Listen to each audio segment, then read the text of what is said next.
I've got a box of phyllo dough, but I'm only using one of the 2 tubes that's in this 2-tube roll. And I've got 1 stick of butter that's been melted. That's half a cup of butter. I'm just gonna go ahead and pour it all over your phyllo dough. Do you pronounce it phyllo or phyllo? I think it's phyllo. Let me know. Go ahead and cover all that phyllo dough with that melted butter.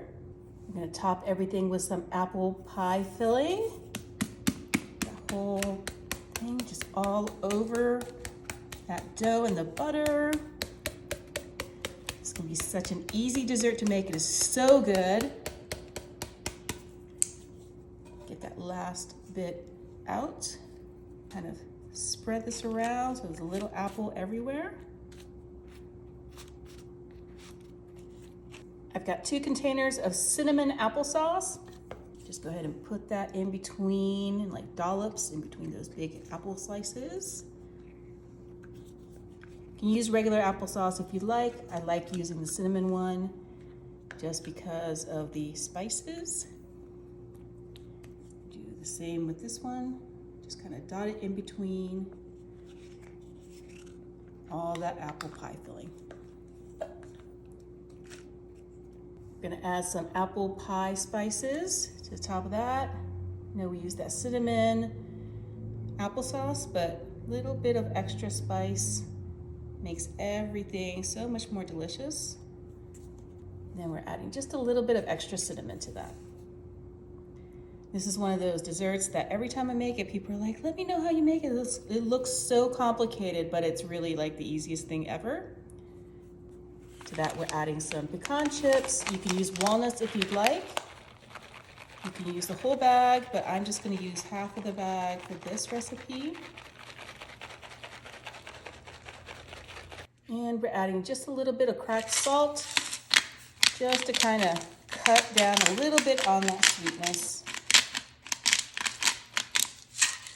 And then we're topping everything with even more phyllo dough. Just 1 sheet at a time, just kind of roll it up and just place it right on top of that apple pie filling.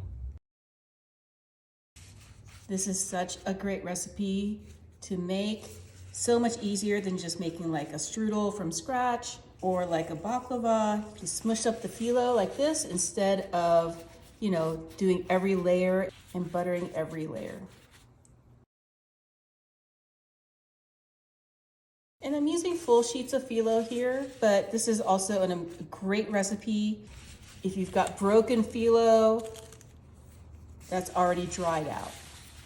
The last one right in there, like so. Make sure everything is covered up. And this is another stick of butter, another half cup. We're just gonna go ahead and pour this all over this layer as well.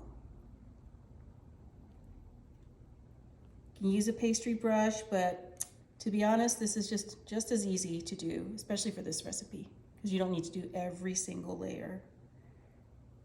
Okay. And then this goes into a 400-degree oven for about 25 to 30 minutes.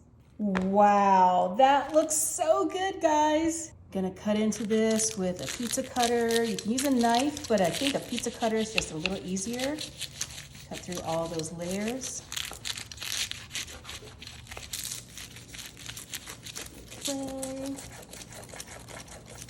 Take this slice of this apple pie. I don't know what you want to call it. Apple pie baklava. Ooh, look.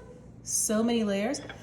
Apple pie baklava or apple pie strudel. Add some extra creamy whipped cream on top of that. Let's do a little taste test.